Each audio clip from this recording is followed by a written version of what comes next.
Kahalagahan ng pag-aaral. Ang kahalagahan ng pag-aaral na ito ay hindi lamang para sa mga mag-aaral na napapabarkada kundi na rin sa mga magulang at guro. Para sa mga mag-aaral, ang pananaliksik na ito ay mahalaga dahil nagbibigay ito ng kamalayan ukol sa mga negatibong epekto ng pakikipagbarkada na maaaring gabay sa kanilang pagpapasya at pag-ugali.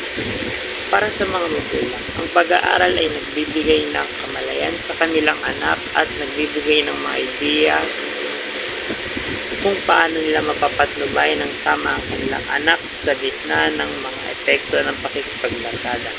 Para sa mga guro, ang pananaliksik ay nagbibigay ng kamalayan sa mga isyu at problemang kinakaharap ng kanilang mga mag-aaral na magtutulak sa kanila na mas maintindihan at tulungan ng kanilang mga mag-aaral.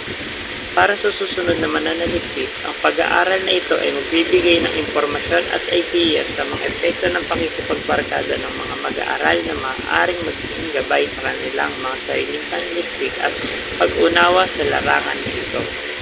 Para sa administrasyon, ang pananaliksik ay magbibigay ng kaalaman sa mga posibleng hakbang na kanilang maaaring gawin upang matulungan ang mga mag-aaral sa wastong pag-aaral at maiwasan ang negatibong epekto ng makikipagbarkada sa kanilang edukasyon.